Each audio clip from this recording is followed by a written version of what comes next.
Hey guys, happy Friday and welcome to today's episode of Facebook Friday. Erik here of the Orange Stack. Thanks for joining us every single Friday. Today we've got a great show. We're talking about those single moments in our life when life brings us this amazing opportunity and we have the opportunity to go with it or to run away with it. And the results can be massively impactful in our lives. So if you've had one of those moments, and you probably know what I'm talking about, today is what we're going to be talking about. So let's go get into the show.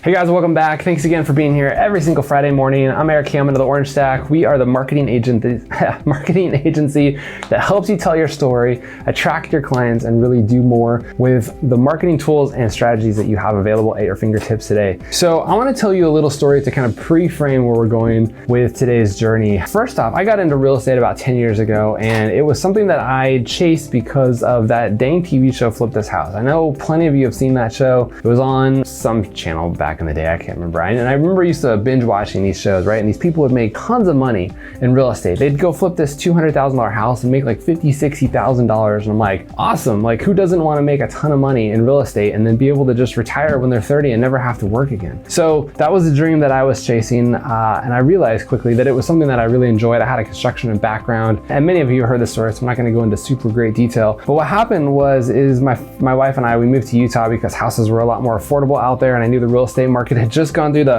boom, and was coming back through it. I knew a lot of people who had lost a ton of money, a ton of everything that they had from like 2005 to 2009. And we just got there at the end of 2009, the beginning of 2010. We're like, we're here, we're ready to go. We have no idea what we're doing, but we're gonna figure it out. And I think that as I got into real estate, I come from a cautious background, right? I come from a dad who takes forever to review things. He wants to make sure that he's looked at every single option. And so I'm that same kind of way when it comes to business, and I want to be careful the decisions that I make and where I'm going. So coming into real estate, I'd seen a bunch of people flipping houses in the area, and I met with a couple realtors, and I was like, hey, we got to figure this out. Like, how much money are we going to spend on the properties, and how long are we going to own it, and what are our holding costs, and what's our expected sales price, and what's the profit going to be, right? So I knew my numbers and I knew what I was going into, and I was a little reluctant at first. They kept bringing me deals, and I was like, no, it's just not right. It's just not right. I want to make sure that I knew what I was doing. So we bought our first one in December. Well, I guess we didn't technically own our first one. I partnered with somebody on that, but December of 2009, and it took us a little bit longer than we wanted to. We ended up selling it. I made probably not as much money as I could have because of the partnership, but it worked out. Our second one took 4 months later to get into, and that one took about 8 weeks to go through, and we flipped it and we made a profit. So now 2 down, still making profit. I was happy, and we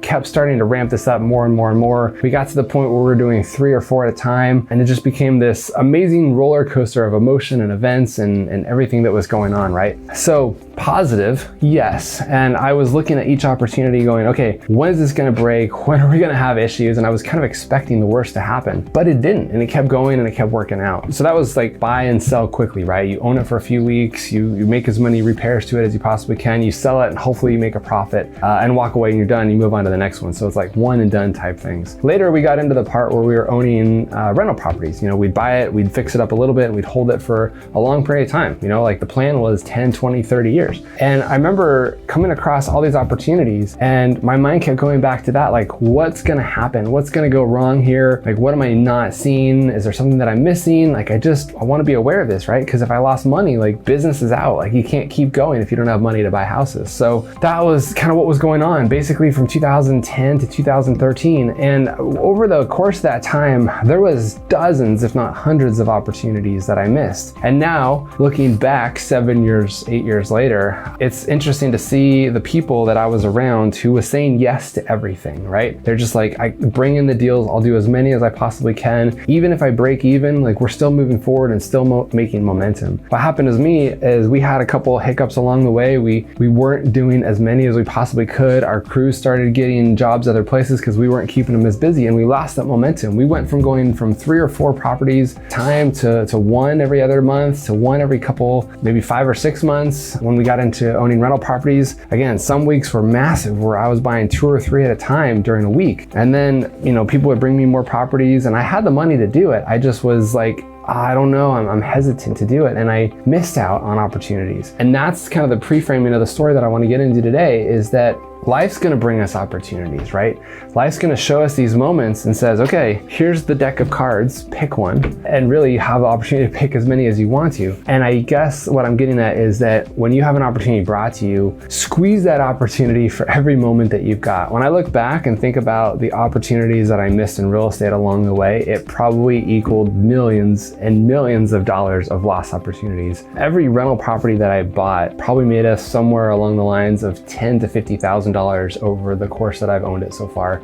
And what happened is if someone would bring me 10 properties, or I'd come across 10 properties in a month and I'd only buy 1 or 2, that meant that I missed out on 8. And if you thought about what's the value of those 8 properties, now fast forwarding, right? It could have been worth 200, 400, maybe more, $100,000. And so what's gonna happen to you guys as you go through life, I'm sure it's already happened to you already, is that a moment and opportunity came, right? It could have been a business opportunity, it could have been a client that you could have worked with, it could have been a new route that you would have gone in your business. And you paused for a moment and you looked at all the things that could have gone wrong, which is good. Like, you kind of have to have that skeptical eye in business. You can't just say yes to everything, because some days things will go wrong. And same with real estate, right? Like, if I would have said yes to all, for example, 10 properties, I guarantee 2 or 3 of them wouldn't have worked out, at least, if not more, right? Like, I was on the safe side of things. And there is a safe side of the fence and a dangerous side of the fence. And when you're on the safe side of the fence, you just got to realize that you might be missing out on opportunities. And I'm not saying like throw out all the risk and just go for every opportunity that comes along, but maybe don't be as skeptical and don't hesitate as much as you possibly can. Sometimes opportunities will come and you've got 24 hours to make a decision, right? And you've got to have all your ducks in a row and make sure that you know what it is you're doing. In real estate, when you're buying and selling homes on a quick basis, there's these guys that come along called wholesalers. They basically go out and find a seller who's willing to sell their property at a discount price, and they'll bring it to a whole bunch of real estate investors and they'll say, okay, here's the deal. You can buy it for this much money. Here's a bunch of pictures so you can see what's going wrong with it. You can't get in the house because that's just a situation. Here's probably how much it's going to cost to repair it. Do you want it? Yes or no? And you've got to do all your due diligence. You've got to make sure that you've, seen everything that you possibly can in these photos, or if there's videos provided, and then make a decision sight unseen to buy that house. And sometimes the repairs might be $10,000, sometimes they might be $100,000. I remember we got to the point where we were looking at about 6 to 8 properties every single day, and we would write offers on 5 or 6 of them every single day. So, 25, 30 offers every single week. And sometimes the agent who was selling the property would say yes, sometimes they'd say no, and we have to counter. There was just this endless supply of houses that we were looking at. And I said no far more than I said yes. And it kept me safe and it kept me able to keep going. And I knew plenty of other guys in this business who would buy a bad deal and it would put them out of business, and they'd have to go back and earn a bunch more money to come back into the game and keep playing again. And that's what happens. But the thing is like Taylor Swift said, right? Brush it off, keep going, or I guess just shake it off, whatever. My daughters listened to that song earlier today. Shake it off, keep going, and come back. But the problem is so many people get into this, and I call it, and I've heard other people call it too, analysis paralysis. It means that the opportunity comes along, you get stuck in the analysis, right? You want to go over all your numbers, you want to make sure that you have done your due diligence, you want to make sure that you've checked every possible failure opportunity that's going to come along, and then you're ready to make that decision. And again, sometimes you've missed that opportunity. When the wholesaler comes along and brings you a real estate property that you have to buy, you often have a few hours. 24 hours might be a long time in that field. And because other real estate investors are like, yeah, pick me, here's my money, let's go. And you've missed the opportunity because you take too long to review it, right? If you're in real estate and you've ever worked with a buyer, most buyers take 2 or 3 days to sleep on it and decide if they want it. Sometimes they miss out on the opportunity because other people will come in and buy that property right out in front of them. So when you have business opportunities presented to you, you need to know exactly in your situation,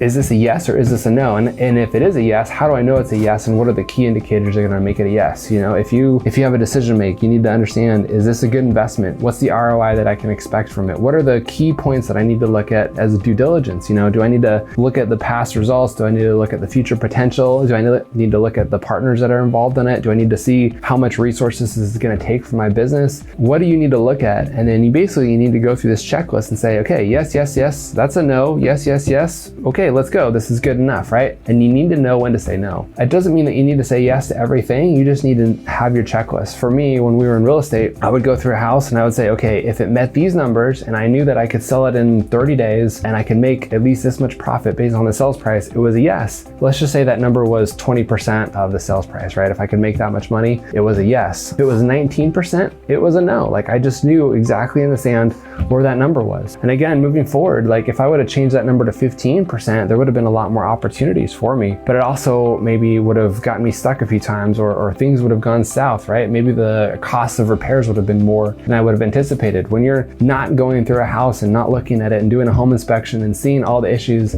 that come along with a house, there's all sorts of things that you miss. You might miss a furnace that burned out, or a crack in the foundation, or maybe there's some broken trusses in the ceiling, right? There might be some big expensive items that you would have missed. And so you've got to know your number and hedge your bets. So again, backing up, the point of this is that you've got to realize I need to go deep on the opportunities that I'm given. So many of you guys, let's kind of fast forward now to some other things. So many of you guys will have partners come to you, right? And say, look, you have a great business, you have a great mindset, I like the way you think, let's come together and do this route. And what that's going to involve is maybe an opportunity to make a lot more money, right? Because you're going to create this new business opportunity. You're going to have something else that comes along, but it's also going to take your time. So now you have to give up some time in your normal business to go chase another dream in another business, right? This is talking about entrepreneurs who want to start multiple businesses. You're going to have to leave this business that you're working on to go start a new business. Somebody came to me probably about a year ago with a new business idea, and it looked massively successful, but I knew that it was going to take about 60% of my time, which means that I would have a lot less time to spend with you guys. I would not be able to create content like this on a daily basis. I wouldn't be able to work with the clients that I currently have, and I'd have to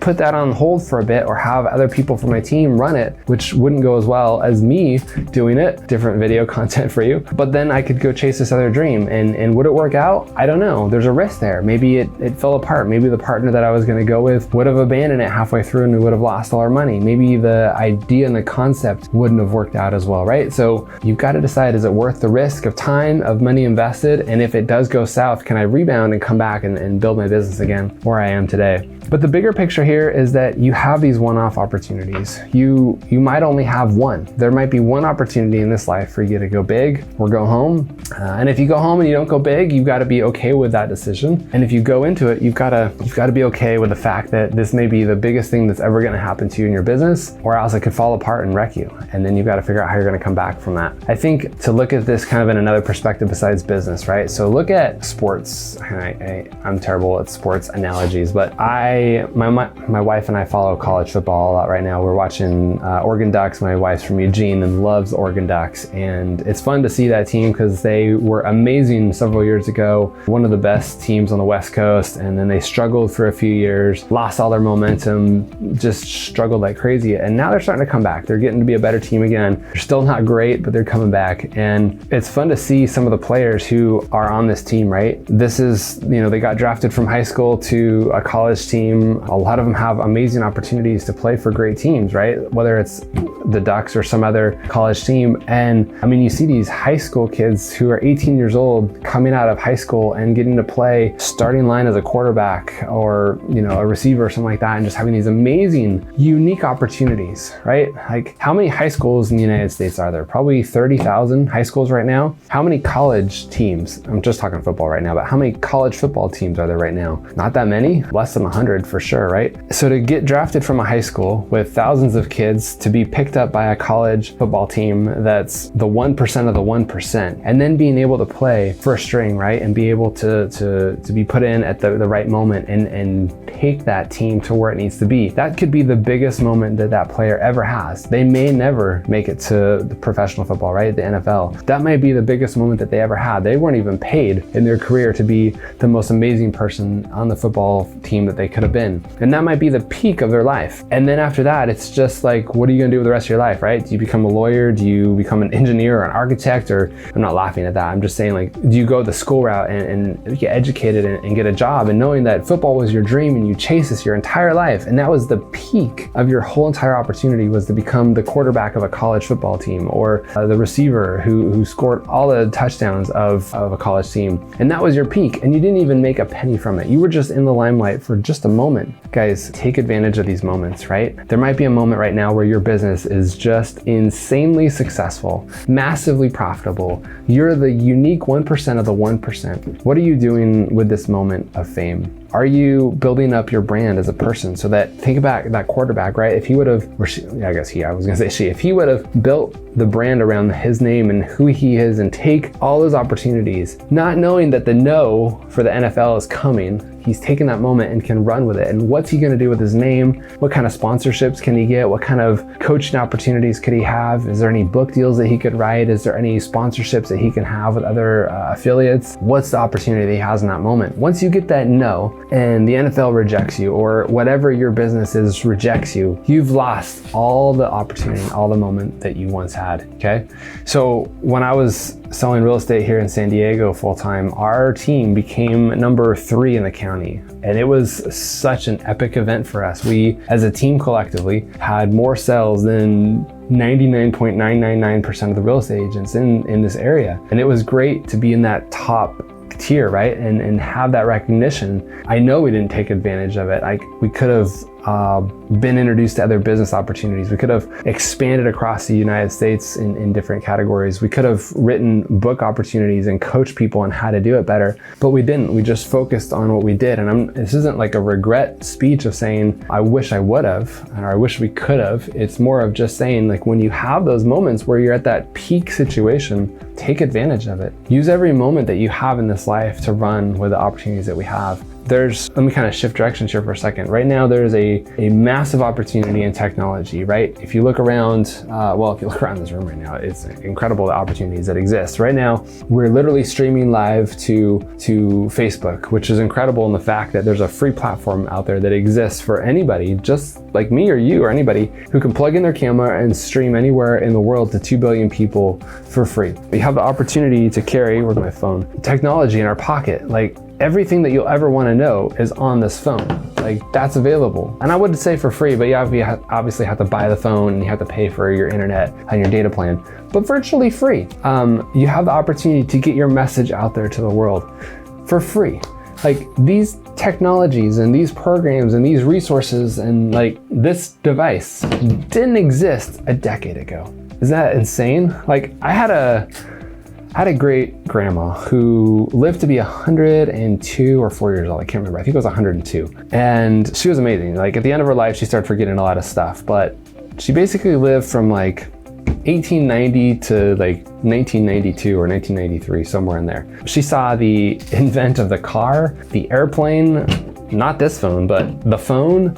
So many amazing modern things that we enjoy, right? Television, computers, all these amazing things in her life. And the most fascinating thing to me, coming from somebody who loved cars, is she never had a driver's license. In all the years that she lived, she never had a driver's license. She never drove a car. I mean, not that this was her golden opportunity, but talk about like missed opportunity. She never had the opportunity to drive a car, which is just so insane to me. It's interesting to me to think that my kids someday, who are now 8 and younger, their kids, my great grandkids, may not ever have the opportunity to drive. So in a whole span of 3 generations or so, the invent of the car comes and the ability to actually control that vehicle may go away because self-driven vehicles are coming, right?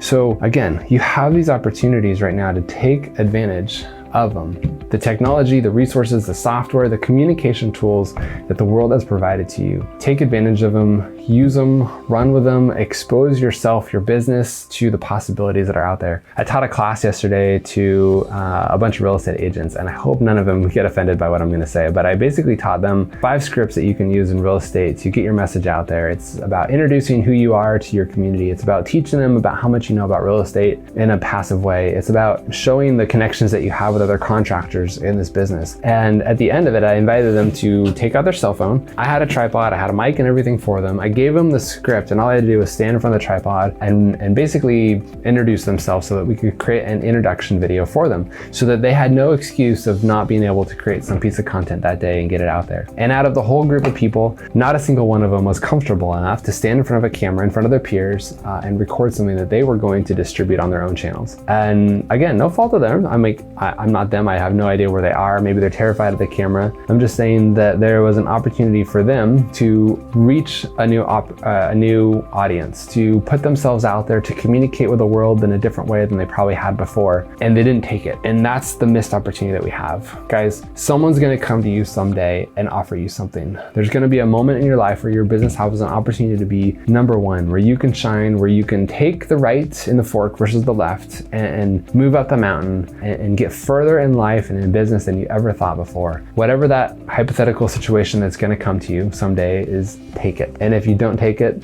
be prepared for the regret that's gonna come. There are some regrets that I have in this life about businesses that I've had. When I look back now, I missed out on so many opportunities, so many things that I could have done. It taught me along the way, though, that I need to look at each situation a little bit more clear and say, can I deal with the no repercussion of this versus what would have happened if I would have taken it? Can I deal with the failure that could come? Can I deal with the success that could come? And if I said no, can I deal with the fact that I maybe missed out on the biggest opportunity that would have ever come to me? So know those forks in the road, know which route you want to take. Back to that checklist thing, know when to say no and know when to say yes and have it clear. Don't just guess. Don't just say, you know what, I'm tapped out this month, it's not going to work. Like, money should not be an issue. You can find money. If there's a deal available, the money will come. It needs to come down to you, the time that you have, the resources that you can devote to it, and if you can accept the failure that might come by taking that route. So that's my message for you today, guys. I hope that you realize the unique opportunities that are coming your way in business, for the unique opportunity that we are right now in the world of communication and in small business ownership, and the luxuries that you enjoy in this life. Take those opportunities, grab them by the horns and run with them. Know that you're making probably the best decisions that you probably can. There you go.